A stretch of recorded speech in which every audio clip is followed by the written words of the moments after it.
Bonjour à tous, bienvenue pour une nouvelle vidéo de Cabinet Lando Associés. Regardons ensemble comment les collectivités territoriales peuvent obtenir indemnisation des dégradations commises en leur temps par les gilets jaunes.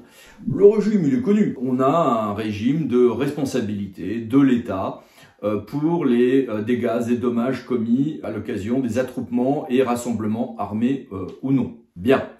En fait, ce régime, qui est aujourd'hui au Code de la sécurité intérieure, voici les références, donne lieu à des subtilités objectivement un peu excessives parfois, mais qu'il faut prendre en compte. Or, voici que l'État vient de se faire condamner à indemniser la ville de Toulouse et Toulouse Métropole à hauteur de plus de 500 000 € d'un côté et plus de 600 000 € de l'autre, en raison de dégâts causés entre novembre 2018 et juin 2019 par les gilets jaunes.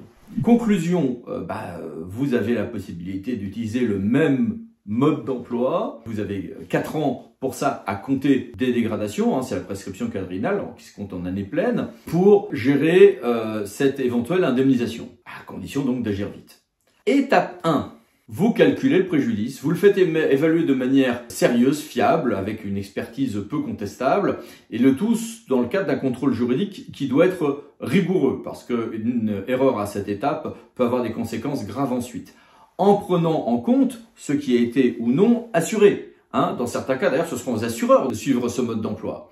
Et puis évidemment, à vous de démontrer que vous avez fait ce que vous pouviez pour protéger votre mobilier urbain, vos parcs-mètres, etc. Enfin, tout ce qui a été dégradé, un musée de la commune qui aura été dégradé, ou que sais-je encore. Évidemment, les communes qui auront fortement soutenu le mouvement et qui n'auront pas fait d'efforts pour protéger leur mobilier urbain auront un peu de mal à obtenir indemnisation, ça va de soi.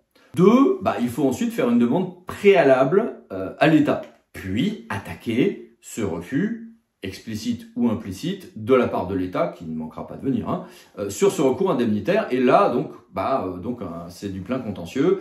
Et là aussi, dans le cadre d'une expertise juridique dont il ne faut pas sous-estimer l'importance.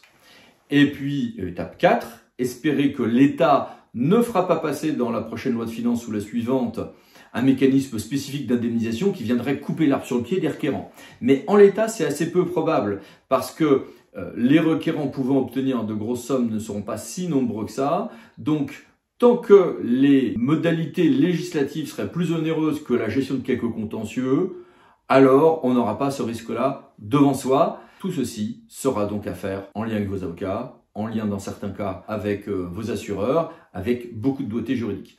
Bon courage et à bientôt pour d'autres vidéos du Cabinet Lando Associés. Pensez à vous abonner. Merci, au revoir.